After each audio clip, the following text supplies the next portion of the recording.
안녕하세요, 시청자 여러분. 살면서 나이가 들수록 이 사람들과의 관계나 뭐랄까 소통 방식에서 뭔가 좀 달라졌다, 예전 같지 않다 느끼실 때가 있죠. 오늘은 바로 그 마음의 변화, 특히 관계 맺음에 대해서 좀 깊이 이야기 나눠보겠습니다. 네, 반갑습니다. 이게 참 가까운 사이일수록 오히려 사소한 말 한마디에 서운함이 쌓이거나 상대의 진짜 마음을 몰라서 답답할 때가 참 많죠. 이런 일들이 왜 생기는지, 또 우리 안에 어떤 마음 상태가 영향을 미치는지 그 속을 함께 들여다보는 시각이 되면 좋겠습니다. 맞아요.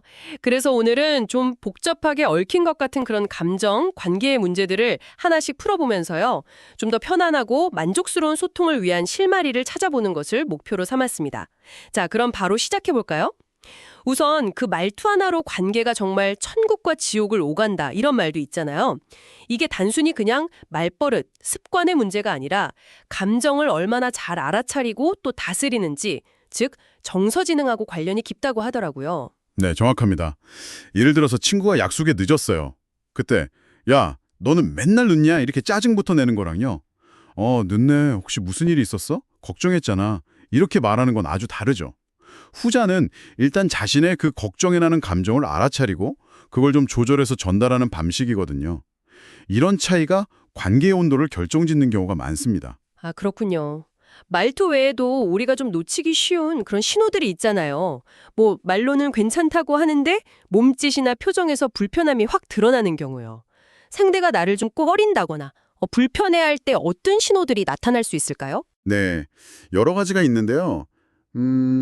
대화 중에 자꾸 이렇게 슬금슬금 거리를 두려고 한다거나 아니면 시선을 잘 안 마주치는 거, 그게 좀 흔하죠.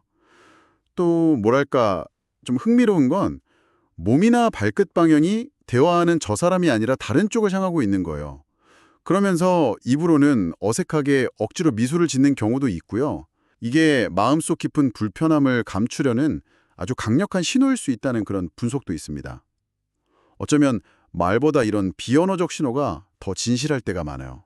이야, 정말 섬세하게 관찰해야겠네요. 근데 애초에 왜 이런 오해나 불편함이 생기는 걸까요? 그 근본적인 원인이 궁금해지는데요. 가장 큰 이유 중 하나는요. 사람은 정말 다르다는 그 사실 자체를 우리가 받아들이지 못하기 때문일 수 있습니다. 생각하는 방식, 결정하는 방식, 시간 개념, 소통 스타일까지 정말 모든 게 다 다른데 이 다름을 자꾸 틀림으로 여기는 거죠. 내 방식이 옳다 이렇게 주장하면서 상대를 바꾸려고 할 때 거기서부터 갈등이 시작되는 겁니다. 그리고 그 배경에는요.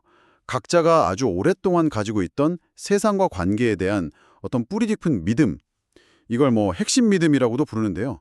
그게 작용하기도 하고요. 아, 그 핵심 믿음이라는 거요. 그게 결국 우리가 세상을 보는 어떤 필터 안경 같은 거군요. 좀 들어가서 보니까 과거의 경험, 특히 어릴 적 애착 관계 경험이 현재의 관계 패턴에 영향을 준다는 이야기도 상당히 흥미로웠어요. 네, 그렇습니다. 예를 들면요. 어린 시절 경험 때문에 감정적으로 이렇게 가까워지는 것 자체를 좀 부담스럽게 느끼는 그런 회피형 성향이 있다면요. 자꾸 가까워지려는 상대를 밀어내기가 쉽고요. 반대로 버려질까가 두려워하는 불안형 성향은 끊임없이 상대의 애정을 확인하려고 들 수 있죠. 또 낮은 자존감도 비슷하게 작용해서 감정 표현을 꾹 누르다가 혼자 상처받거나 아니면 너무 불안해서 상대에게 더 집착하는 모습으로 나타나기도 하고요. 공감 능력이 부족한 경우도 마찬가지고요. 듣고 보니까 정말 그 사람의 내면 문제가 관계 방식으로 그대로 드러나는 거네요. 그럼 이런 상황들을 좀 더 긍정적으로 만들어 가려면 어떤 노력이 필요할까요? 우선 메타엔지 능력을 기르는 게 중요합니다. 그러니까 내가 지금 왜 이 말을 하려고 하는지, 내 말과 행동이 상대에게 어떻게 받아들여질지를 한 발짝 떨어져서 생각해보는 연습이죠. 예를 들어 다 너 잘되라고 하는 소리야 이런 말 속에도 사실은 내 불안감이나 어떤 통제 욕구가 숨어 있지는 않은지 그걸 좀 돌아보는 거예요. 아, 그 생각의 전환. 그게 정말 중요하겠네요. 말하기 전에 아주 잠시라도 멈추는 습관 같은 거요. 바로 그거예요. 딱 3초. 3초만이라도 이 말이 지금 꼭 필요한가? 이게 정말 나를 위한 말인가? 상대를 위한 말인가? 이렇게 스스로에게 질문하는 습관이요. 이게 생각보다 큰 변화를 가져올 수 있습니다.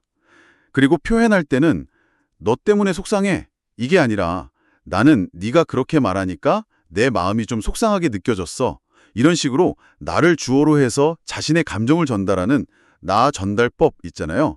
이걸 좀 의식적으로 사용하는 게 오해를 줄이는데 아주 효과적입니다. 네, 그리고 상대방 이야기에 진심으로 귀 기울이고 그 사람의 표정이나 몸짓 같은 비언어적인 신호들까지 좀 읽으려고 노력하는 태도, 이것도 중요하겠고요.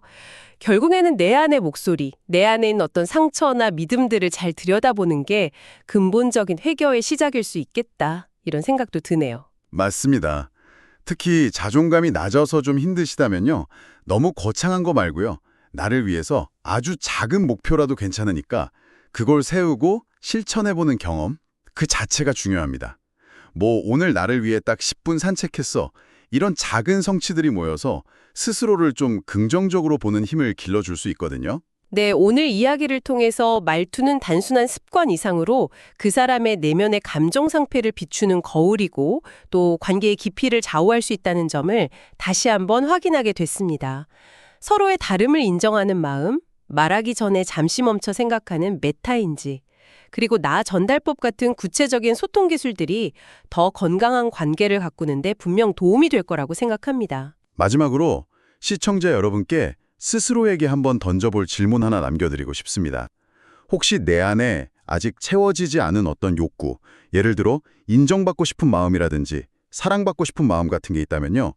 그것이 지금 내가 다른 사람의 말과 행동을 해석하고 또 거기에 반응하는 방식에 어떤 영향을 주고 있을까요? 이 질문을 한번 곱씹어보는 것만으로도 자신의 감정과 관계를 이해하는 어떤 새로운 문이 열릴 수 있을 겁니다. 오늘 저희 이야기가 여러분께 작은 도움이 되었기를 진심으로 바랍니다. 영상을 보시다가 궁금한 점이 있으시면 언제든지 편하게 댓글로 남겨주시고요. 또 이 이야기가 도움이 될 만한 주변 분들이 계시다면 공유해 주시면 더욱 좋겠습니다. 구독과 좋아요, 알림 설정도 잊지 마시고요. 다음 시간에는 많은 분들이 은퇴 후 로망으로 꼽으시는 해외여행, 그중에서도 이 고가 패키지와 저가 패키지 여행 상품의 실제 모습은 과연 어떤지 장단점을 꼼꼼히 비교하면서 그 속사정을 제대로 파헤쳐 볼 예정이니까요. 다음 영상도 많은 시청 부탁드립니다. 오늘 함께해 주셔서 감사합니다.